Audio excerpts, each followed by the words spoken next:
بعض مریض لکھتے رہتے ہیں مجھے کہ کبھی قبض ہو جاتی ہے، کبھی اسہال شروع ہو جاتے ہیں، عدلتے بدلتے رہتے ہیں. اس میں پہلے بھی بعض ذکر کر بیٹھا ہوں. ایپس میں بھی یہ علامت پائی جاتی ہے، بعض دفعہ قبض، بعض دفعہ اسہال. اس پر میں نے تفصیل سے روشنی ڈالی تھی. کسی کو یاد ہے کیا کہا تھا؟ آپ نے بتایا کہ ایپس انتڑیوں کا نزلہ ہے، اس سے اسہال شروع ہو جاتی ہے.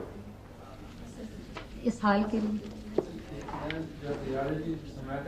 ہاں دیکھیں اس کو بند کیوں کر رہے ہیں مائکرو فون؟ کھانسنے لگا تھا اس وقت میں نے بند کیا تھا. کوئی بات نہیں، کھانسی بھی منظور ہے لیکن اس کو کھلا رکھیں. ہاں کہ جو میں نے جہاں تک یاد ہے یہ فرمایا تھا آپ نے کہ وہ اسہال اس قسم کے نہیں کہ اس میں دست کی صورت پیدا ہو یا نرم وہ ہو، صرف نرمی تھوڑی سی ہوتی ہے. نہیں، میں نے آپ کو کہا تھا کہ آپ کسی زہر کو ویژولائز کیا کریں، ذہن میں اس کا نقشہ حاضر کیا کریں تو آپ کو معلوم ہوگا کہ انتڑیوں میں یہ ورم پیدا کرتی ہے، اسی لیے اسپیزم بھی ہوتا ہے، اسی لیے وہ دکھن کا احساس پیدا ہوتا ہے.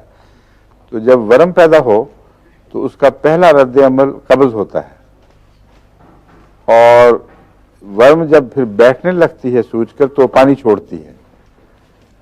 اور جسم کے اندر بعض ورمیں ہیں جو جسم کے اندر پانی چھوڑتی ہیں، تو جب مریض شفایاب ہو تو پیشاب زیادہ آتا ہے.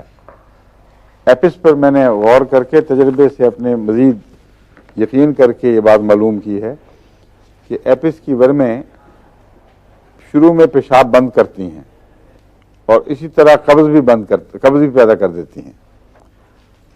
اگر انتڑیوں پہ اثر ہو تو قبض ہو جائے گی، اگر گردے پر اثر ہو تو پیشاب بند ہو جائے گا اور بہت کم ہو جائے گا. جب ایسا مریض شفا پاتا ہے تو جسم کی اندرونی ورمیں پیشاب کے ذریعے پانی خارج کرتی ہیں اور انتڑیاں اسہال کے ذریعے پانی خارج کرتی ہیں.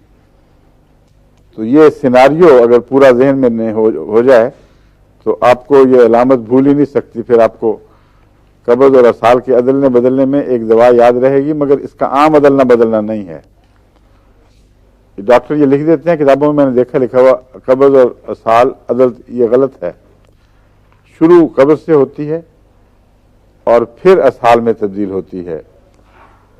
ایپس یعنی ایپس کو جب ہم کہتے ہیں مراد ہے کہ ایپس دوا کا زہر ایسی علامتیں پیدا کرتا ہے کہ پہلے قبض، دکھن اور قبض، پھر اسہال، اور وہ لمبا نہیں رہتے، وہ کچھ دیر کے بعد خود ٹھیک ہو جاتے ہیں.